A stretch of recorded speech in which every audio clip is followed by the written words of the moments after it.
bienvenidos a Revista de Medio Oriente, este encuentro semanal. Masa Gabriel, ¿qué tal, Masa? Muy bien, ¿cómo estás, Alejandro? ¿Cómo siguen las cosas por ahí? Parece que ya poco a poco os van a empezar a soltar, ¿no?, en Madrid.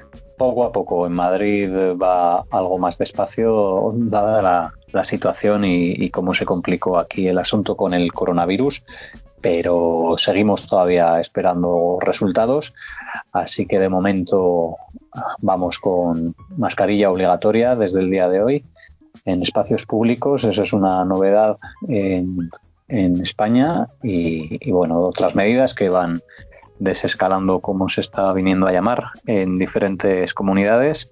Uh-huh. Así que bueno, continuamos con el teletrabajo, te llamamos así telemáticamente, no es una novedad eso, pero bueno, a veces te tenemos en el estudio, puede que este verano no sea así.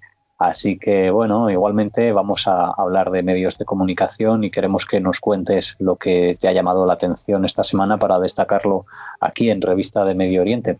Bueno, yo creo que tenemos que empezar hablando evidentemente, de las grandes noticias que estamos viendo por todos lados, la cuestión de la anexión de parte de un 30% de Cisjordania por parte de Israel, que todavía no se ha producido, pero que hay medios como el ABC que dicen, me llamó mucho la atención porque titula, ha salido el gobierno que anexará Cisjordania. Conseguimos un cambio que no pusieran Cisjordania, sino parte de Cisjordania, pero tampoco se puede prever el futuro, no puedes decir lo que hará, puedes decir que son sus planes. En fin, para poder hablar vamos a tener que aceptar muchas cosas, que sé que hay gente que me va a decir que no, que se puede ser más correcto. El término anexión también es discutido por algunas personas, pero bueno, creo que entendemos todos de lo que hablamos, vamos a emplearlo. Y hay gente que me dice no es Cisjordania, es Judea, es Samaria, etcétera, de acuerdo, pero entendemos de lo que hablamos y estamos empleando estos términos. Una de las cosas que hemos podido ver en ese artículo del País, del ABC que te comentaba, también cometían ese error, que ese tampoco lo han corregido, lo he visto en varios periodistas, donde hablan de la ilegalidad de la ocupación, de los asentamientos, etcétera. Entonces yo creo que tenemos que poner mucho contexto a la noticia. En primer lugar, creo que hay que aclarar que no hay una ley que haya decretado ilegal, una ley internacional que haya decretado ilegal la ocupación o los asentamientos. ¿Por qué? Pues porque todas las resoluciones, en primer lugar la ONU, siempre recurren a la ONU cuando te dicen eso. En primer lugar, la ONU no es un organismo jurídico, es un organismo político.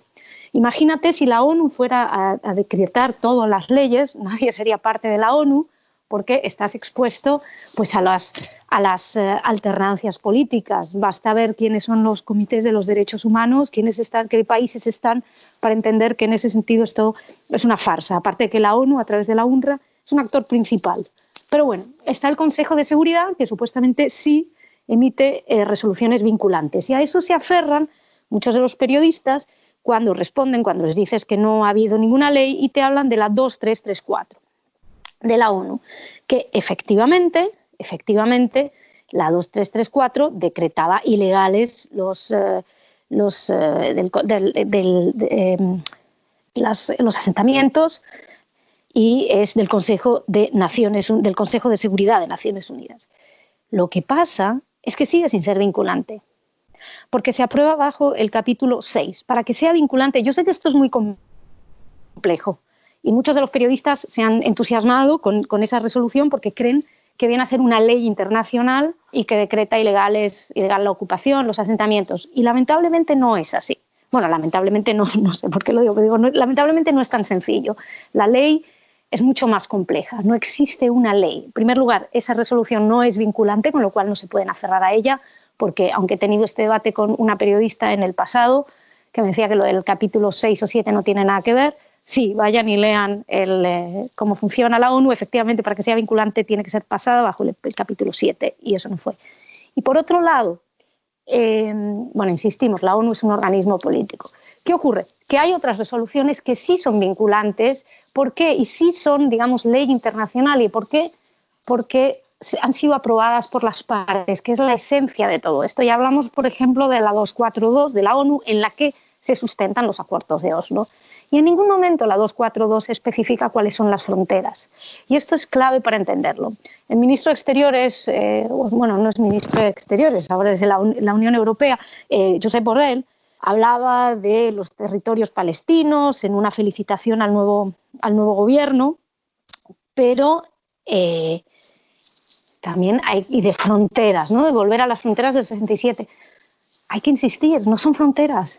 No son fronteras, y esto lo hemos hablado mucho en Radio Sefarad, es una línea de armisticio. Es decir, cuando Israel declara su independencia en el 48, a las horas es atacado por 5 estados árabes.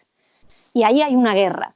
Y luego Israel, milagro, empieza a repeler a los 5 estados y empieza a avanzar, y ahí en un momento dado se para la guerra para ir a negociaciones. Las tropas se quedan ahí detenidas. Y estos son las líneas de armisticio, ahí es donde se detienen, no se eligen porque sean geográficamente posibles, lo que sea. Y es más, Jordania dice que no firma ese acuerdo si eso se convierte en frontera. ¿Por qué? Porque si aceptan una frontera, recordemos cuál es el objetivo máximo en ese momento, es la desaparición de un Estado judío. La guerra que se inicia contra el flamante Estado es una guerra, dicho en palabras del entonces secretario de la Liga Árabe, del secretario general de la Liga Árabe, es una guerra de exterminio y masacre trascendental. Ellos lo que quieren es eliminar a los judíos de ahí. Bajo ninguna circunstancia van a aceptar. Entonces, no quieren aceptar eso como fronteras, con lo cual se crean líneas de armisticio. Y es en base a esas líneas de armisticio en la que se basan los periodistas cuando te hablan de territorios ocupados palestinos. No eran palestinos, ya que los palestinos, en primer lugar, rechazaron, no eran los palestinos, o sea, los árabes en aquella época rechazaron el acuerdo, rechazaron la partición, luego ya no pasa a ser de ellos. Es más, cuando en el 48 Gaza es ocupada por Egipto, y lo que es Cisjordania, que entonces era Judea y Samaria, justamente se pasa a manos de Jordania, que es cuando le dan el nombre de Cisjordania. Y son ellos quienes lo detienen, no es un Estado palestino, siguen siendo árabes. Entonces, cuando están hablando de territorios palestinos, los periodistas lo que están haciendo es decretar ellos algo que no ha sido decretado por las partes, algo que no se ha hablado. Y esto es una de las cuestiones esenciales que hay que entender para cuando te hablan de legalidad internacional. No hay legalidad internacional, hay un debate jurídico. Hay muchísimos juristas internacionales que están en desacuerdo, que dicen que debería ser ilegal. Y hay muchísimos otros que dicen que no, que es legal, en base a muchas cuestiones. Primero, que no había una pertenencia, esa tierra no pertenecía, ya que había sido rechazada, que se ganaron en una guerra defensiva, que eso es esencial. O sea, no es que Israel se crea y dice, o declara su independencia y dice vamos a conquistar, no, es atacado y en la defensa, pues eso también. Entonces, ya hablábamos, creo que fue la semana pasada que hablamos de la cuestión de los refugiados, cómo se convierten los refugiados palestinos en un arma para, al fin y al cabo, hacíamos referencia al libro este nuevo libro de Einat Wolf y Adi Fatz, que es justamente sobre la utilización a través de la UNRWA de los refugiados palestinos, que eran 700.000 en la época. Hoy son 5 millones o más, según depende de las cifras que se empleen para contarlos, de los métodos, y cómo son utilizados como arma arrojadiza para el objetivo final, que es el que te hablábamos antes, la desaparición del Estado judío. Entonces, creo que hay que tener eso muy en cuenta, porque los medios no están haciendo ese contexto. Y otra cosa que quiero hablar del contexto también, algo muy importante, y es que yo entiendo, o sea, yo esto no lo estoy diciendo porque diga, me parece muy bien que haya asentamientos, todo tiene que ser fantástico. No es una cuestión de opinión, es una cuestión de, como siempre decimos, de la manera de informar, que se informe de ambos lados. Creo que es muy importante también, una cuestión que se pasa por alto y ya lo hemos hablado en muchas cosas, que es esa gran omisión de los medios de comunicación en términos generales, y es que los palestinos han tenido muchísimas ocasiones para tener un país, un Estado propio. Cuando se divide ya, que es que también ya entramos en más cuestiones sobre la legalidad, pero recordemos que la ONU se asienta también tiene la obligación de cumplir con los mandatos de la Liga de las Naciones, que en su momento otorgaba a Israel absolutamente, pues incluso partes de ahora. Pero bueno, Cuando se parte esa zona, los árabes entonces dicen no, no quieren eso y es un primer rechazo para un posible Estado ahí. Pero luego hay muchos otros. A raíz de la famosa ocupación en el 67, cuando Israel conquista esos territorios, ofrece devolverlos, pero entonces son los conocidos como los 3 nos de Jartum, en los cuales los estados árabes se reúnen en Jartum y decretan no a las negociaciones con Israel, no a la paz con Israel, no al reconocimiento de Israel. Entonces rechazan una vez más el recoger esos territorios que ahora reclaman. Después hay muchas ocasiones, conocemos a raíz de Oslo, pero básicamente primero Barak, que ofrece un acuerdo buenísimo a Abbas, que lo rechaza, primero a Arafat, que no solamente vuelve, sino que lanza la segunda intifada, la conocida como segunda intifada, que está planeada, utilizan la excusa de la visita de Ariel Sharon para lanzarla, con miles de muertos en atentados terroristas, y después lo vuelve a ofrecer Ehud Olmert a Abbas, que le está ofreciendo prácticamente el 98% de las peticiones con unos intercambios de tierra. También se rechaza, no hay respuesta. Entonces llega un momento donde uno se plantea cuál es el objetivo real y único, cuál es el verdadero objetivo de los líderes palestinos. ¿Realmente tener un Estado? O bien la expulsión, bien que los judíos no tengan el suyo. Esto es muy importante para comprender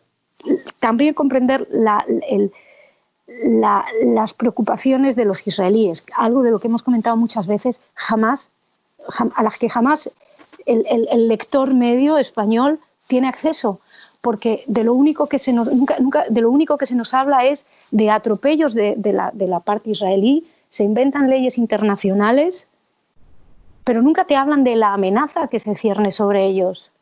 Ahora mismo justamente se acaba de Jamenei una viñeta para festejar el Día de Jerusalén, donde evidentemente se ve la bandera palestina sobre la explanada de las mezquitas, y habla de la solución final.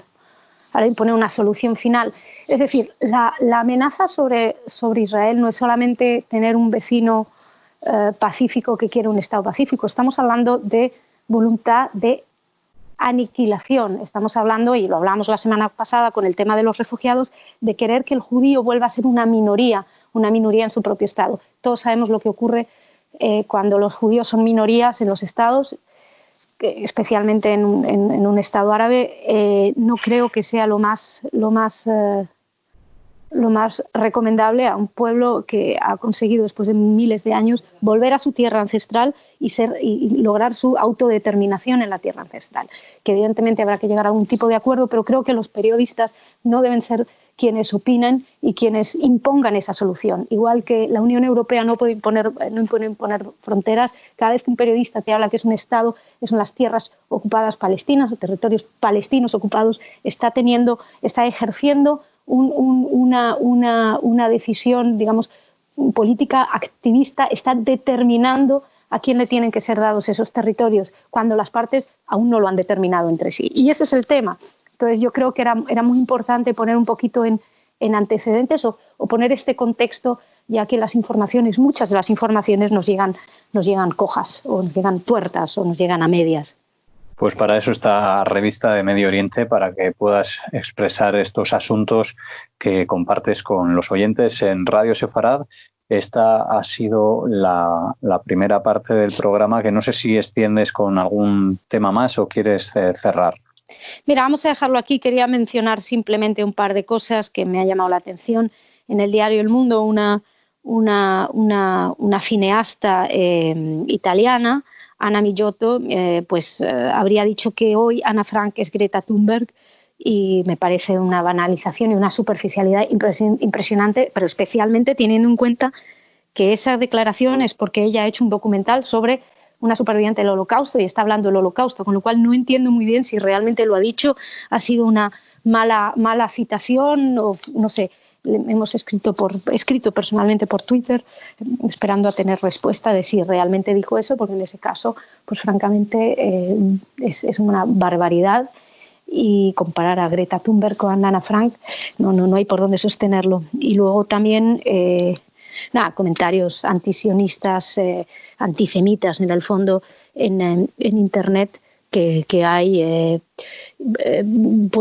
por ejemplo, unas declaraciones de Artemio López, que no sé exactamente, pero será alguna gran figura en Argentina, diciendo que el sionismo es la continuidad del fascismo por otros medios. Recordemos, como lo hemos estado hablando, el sionismo es el derecho del pueblo judío a la autodeterminación en su tierra ancestral. Esto no tiene absolutamente nada que ver con el fascismo, evidentemente. Bueno, pues con esas anotaciones finales nos despedimos de todos ustedes aquí en Revista de Medio Oriente, y más a la próxima semana te preguntaremos si obtuvisteis respuesta acerca de esos comentarios de esta italiana que nos decías ahora. Veremos, estamos esperando, pero te digo que lo pongo en duda. La gente últimamente no responde, la gente últimamente te bloquea. Bueno, esperamos la respuesta por tu parte, como cada semana aquí en Radio Sefarad, para hablar de los medios de comunicación y de estas noticias relacionadas. Una pequeña cuestión. Artemio López es un sociólogo, parece ser, estoy leyendo ahora mismo, afín al kirchnerismo. Bien, pues con esa indicación final nos despedimos. Masa, gracias, como decía, por atender la llamada de Radio Sefarad, y hasta la semana que viene. A vosotros.